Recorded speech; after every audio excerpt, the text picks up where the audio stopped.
Who are you and where do you come from? My name is Mauricio Misquero.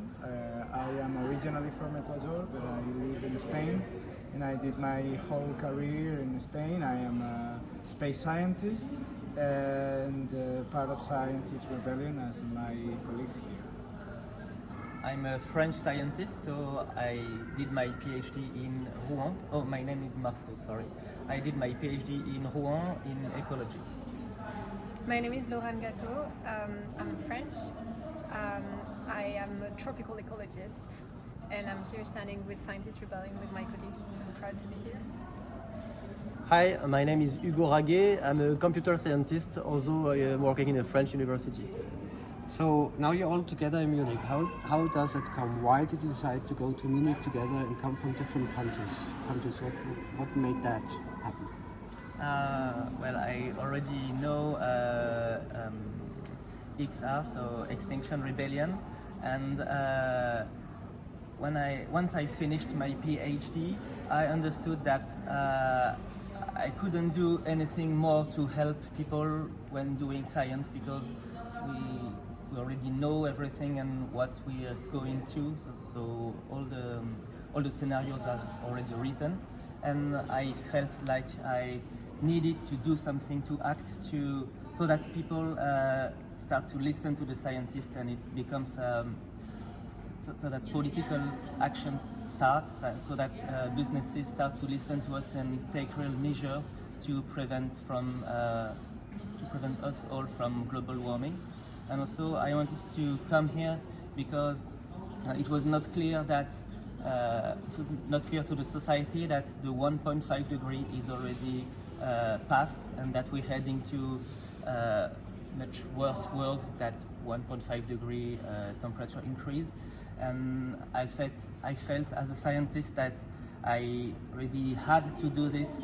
I would feel guilty not to act, not to shout to the world that we are in danger. And particularly we have come here to Germany as one of the most powerful countries in the European Union to say it loudly to the political power and to the economical powers that with these facts that we have, it's necessary to take a radical transition. So that's why we chose Germany as the center of this campaign, of this coalition, that apart from Scientist Rebellion, there are other two groups. Debt for Climate, who is asking for the cancellation of the debt of the Global South, the countries of the Global South and other countries. And also Last Generation, which is a local movement here in Germany, asking for the decarbonation of the transport sector. Are there other groups of you in other cities, or is this right now focused on Munich? So Scientist Rebellion is currently acting all over Europe, mostly. We have also actions in France going on right now, this month, and also in other parts of at least Europe. And so it's true that now we're focusing on Germany, but expect us everywhere. So the first action you did was at BlackRock. Why did you choose BlackRock, and what was the demands that you had there? So BlackRock, we chose BlackRock because it's a symbol of power. BlackRock is a investment fund manager which manages trillions of dirty money from oil in particular, and not ethical investments. And for us, it's a symbol of, like, if we should start somewhere, we should start with the people actually hurting us as citizens. And they have the power to change, just like few decision makers can make a big difference on Earth and on our society. And they know this. They've known that since the 70s. But the citizen must know that as well, that they knew it. So now we need really to pressure them to change. And we need to not to pretend, not to greenwash, saying that, oh, we're doing some kind of like good investment in decarbonization. That's not true. Most of the economy of BlackRock is based on fossil fuel and dirty project, and they really need to change that, or like government must impose something on them and just stop wasting the future of everyone, because they have the power to do so. That's why we target them, because they have the power, and we want that to change. We want people to decide, not companies, like private companies, to continue making money for nothing. And were you able to talk to someone to BlackRock? Did you go inside? Were there any representatives or ever, or was it even intended? Or Unfortunately, all discussion has been denied. We just had been taken by the police, obviously, and no, we couldn't enter any debate. But usually, action is not the real time for debate. We are just raising alarms. Now is the time for debate. So thank you for interviewing us. thank you, thank you for that. Maybe it's time for people to face these representatives of BlackRock and ask them, and also politicians to take these people to this place, like the town hall, and ask them for the dirty business. And did you try to also direct some activities against politicians, because you just mentioned politicians? Or is there any plan to do so? Yeah. Not mentioning the concrete thing, for sure. Not that I know of. We have been targeting like buildings from the ministers in Berlin last week, the Ministry of Finance and the Ministry of Transport, because they were according to our demands of the cancellation of the debt of the Global South, and also the decarbonization of the transport sector. So there were several actions there. For example, Debt for Climate occupied part of the Ministry of Finance. And the forum, you do it most of the times you're gluing, like this in Germany the most famous group is Last Generation who are gluing, but there's a big debate about gluing or not gluing. The politicians will say that's violence because you make it impossible that people can pass by. How do you see that, like that discussion? Like maybe is it the same in the countries where you're coming from? Or? So the system is violent. We are non-violent protesters. We're here to raise the alarm. So we signed petitions. We did our research peacefully, nicely, in our labs, in our field countries. And if I had the choice, I wouldn't be here in Munich talking to you, right? I would be home, like doing something else. But there is no choice. There is no option. So that's why we are here, and that's how we are doing it this way. We ran out of options. So this might sound a bit extreme, but when you think about it, the situation is extreme. It's nonsense that we're just annihilating our planet and nobody's raising the alarm, or we're not listened when we're raising the alarm. So for us, it's the last option. So we're talking about it right now, so people are listening because we take this kind of measure, which are nonsense. I agree with that, but at least maybe someone will listen at that point, because really we need to act now, really now. What I find really interesting that is the coalition you formed with Debt for Climate, and that for the first time that I know that so clearly there's a demand of getting rid of the debt for the southern countries. Can you talk a little bit more about that? Why is that so important for you, and what do you expect where that can go, or what is About the debt cancellation? Yeah. I think by now it should be pretty obvious, even though I realize that it's not. It's really important that to realize that when we're asking for taking measures, it doesn't mean like small little measures that will just change one thing or two in our lives. It's an entire cultural shift that we need, and with this cultural shift it goes, of course, economical, social, political shift. And here we are really facing this prisoner dilemma where if we all want to be competitive, we just cannot step out of this system. We are looking for economical growth at every cost, and this is the basis of this demand. So the basis of this demand is like just take a step out of the prisoner dilemma, so that we can finally give a chance to the countries that are just struggling right now to develop themselves, and that will be facing the actually the highest consequences. I mean, that the one that will come faster to face it actually. And thinking that we can solve the problem without giving this kind of concessions is just plainly wrong. It's not possible. So this is a big step towards the social transformation that we need as a whole. It might have even another effect because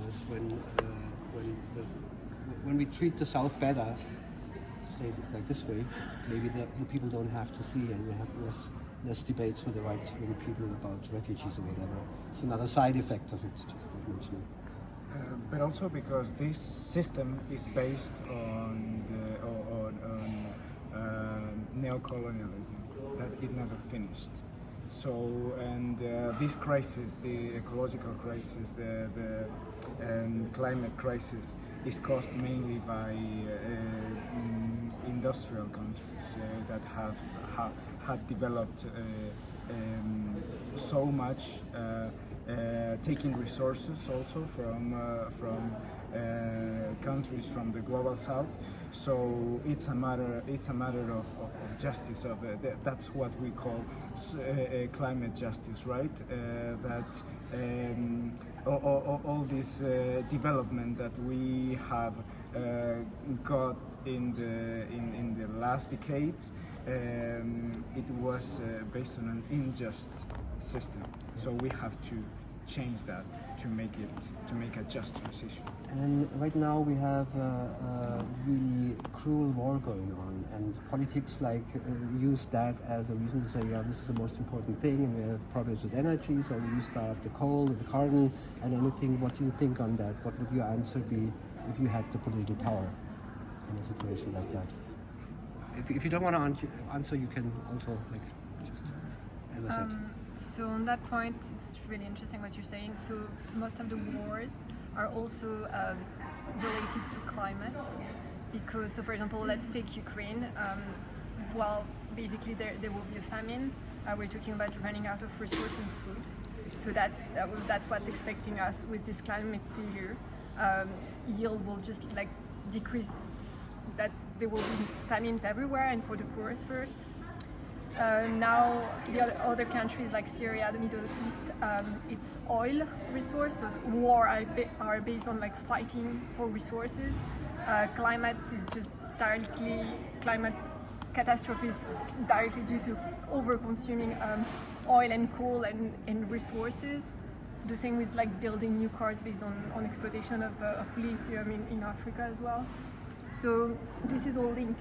By just leveling down on consumption, on being careful about what society we want to live in.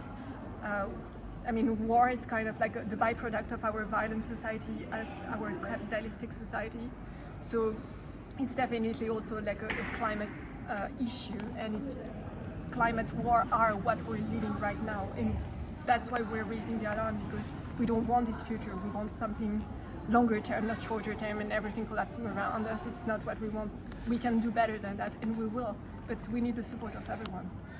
And as scientists, would you say that nuclear power can help us in this situation? Because that's another big debate we have in Germany. I personally doubt it. I don't want it, but having the chance to talk with scientists, maybe that's an interesting point. That's a very interesting. You want to make the point? I'll give it a try. In your name. Yeah, in my name maybe.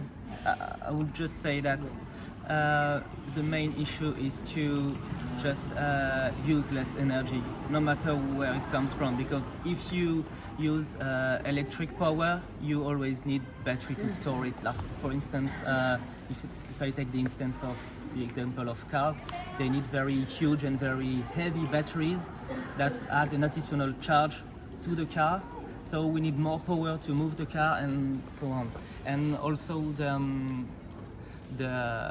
minerals we use to build the batteries are limited on Earth, and we are not able to build one car for each people on this Earth. So we just need to change our way of life and use less energy, no matter where it comes from.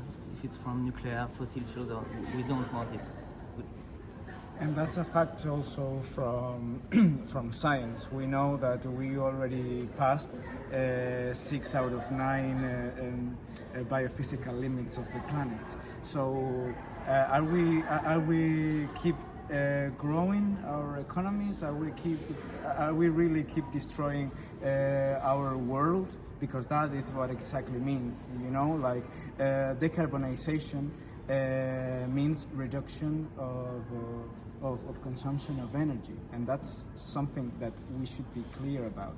We cannot keep this consumerism, this level, and not even thinking of going further. Maybe I could add something very practical concerning nuclear power plants, nuclear energy. The current technology we have on nuclear energy can be seen as an opportunity. It can be seen that just that. It's not a solution. It's just not possible that it is a solution. Actually, there's not even enough resources to think about it as a solution. Uranium, it does not come from, it doesn't fall from down from the sky. We have to harvest it. We have to mine it. Not even here in Europe, actually. And if we were to dream about replacing every coal power plant in the world by nuclear power plants, first of all, I'm not even sure we'd be able to do it, organize it socially. And second of all, we would just not be able to fuel it. So nuclear power plants, they're an opportunity that should be used very carefully also because they have other, so far not worse, but other environmental problems and drawbacks. So it should be used very wisely. Thank you very much. Is there anything you want to add by yourself? First question. And second, what would be your wish or your main message to potential listeners? What should people do, in your opinion? What should be next? And what would you be happy about when people react to your activities? Right. So there's something I would like to add. While doing such actions, we are facing the public directly. Of course, it's an unprepared public and usually angry at us because we are just disturbing their daily lives. But what we can gather from that is that we have supporters, of course, otherwise we wouldn't be able to do it. But it's still the majority of people who are pissed off, angry at us, and don't understand what we do. And from that, I know that many people will say what we are doing is undemocratic, against the majority opinion, and that since we are breaking the laws, we are not using the democratic system.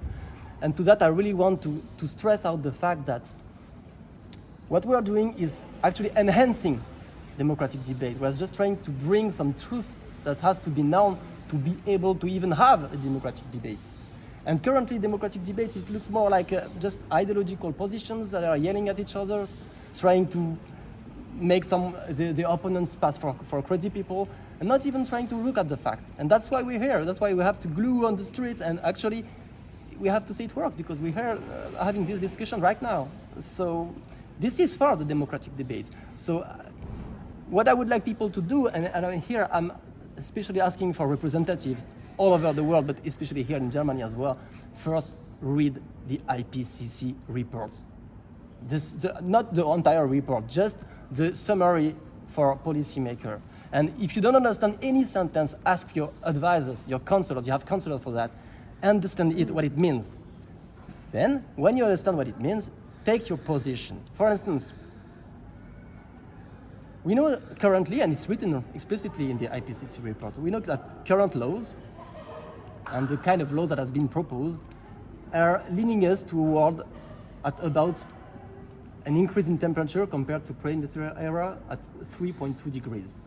And that means basically wars and starvation all over the world. So it's going to be like Ukraine, but everywhere. So I'm not trying to compare if there's worse war than others, but it's going to be everywhere. So what is the most important? Okay, this is written explicitly, but now we have to take a stance. Some people would say, okay, but it's not coming right away. So maybe because it's coming for the end of the century, maybe we could just take the choice collectively to carry on our activities, enjoy our lives, and then be dead, and then leave it for the next generation to deal with it. But just, you have to say it that way. When you're in the parliament, when you're discussing, just say that. This is my opinion, and maybe people will support you, and then this is going to be a democratic debate.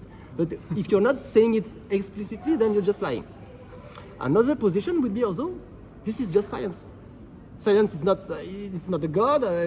Maybe we're wrong somewhere. And another position would be, I do not trust science. Maybe you're living in a fantasy world where, I don't know, nuclear power plants would save you, or I don't know, something magical is going to happen. But if this is your stance, you have to say it. Also, you have to say, I don't care about these reports, these thousands of articles, those thousands of debates and 40 years of debates. I don't care about the scientific consensus. I think that my fantasy world is more interesting. And if people follow you, they will follow you, but state it explicitly like that. And then there is another stance, which is actually the current stance, is saying, yeah, I really do care for that. I want to solve the problem, and I'm proposing you these kind of very, very small measures. I'm sorry, if you are proposing measures, you have to measure how effective it's going to be. And this is greenwashing, and this is basically all over our institutions right now. Greenwashing is really everywhere. Again, you have to measure it. Otherwise, you're just falling back to the crazy fantasy world. If you're not measuring, you're just hoping, oh, maybe electric cars. No. You have to really change the system, and it has been proven by science now. So take your stance, and then let's see what the people will think about your opinion and about your political ways of doing it. And just you wanted to...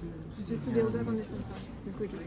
To build up on that, there is concrete proposal for Munich, but again, I mean it should be a democratic process. It should be what the people want.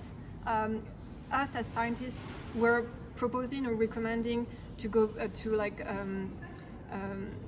go back to the €9 ticket, public transport. That's a very concrete measure to decarbonize, but also to decrease the power of the car industry. So one way would be also to limit motorway speed.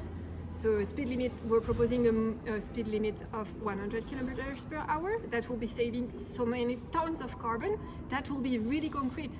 But there's so many other proposals. It must be the people who decide what they want, but it must be a democratic process. And the last thing I would say that to the potential listeners, right? That this is not going to be easy. I mean, it's not something that you are only right and there's going to be this nice democratic debate. It's not going to be like that, because we live in a world in which there are powerful people who really get what they want. So unless we confront them, unless we confront that power collectively, we are not gonna get anywhere. So get together, so gather people and start talking about this and start taking streets, because that's gonna make a difference. Because only when people join for justice, for dignity, that can be like this turning point that give us some power in order to change, to take this radical change that we need. Power to the people. Yeah, maybe also another thing is that there is a scientific consensus about what he says on the IPCC report and climate change. It's a worldwide scientific consensus. And before coming here, I also said it to the colleagues from my lab that I would come here, that I would get into civil disobedience, and many of them support me. Many of them agree with what I'm doing, and so I'm just asking them and other scientists of the world, please level with us. Thank you. Thank you very, very much. Many thanks for the opportunity.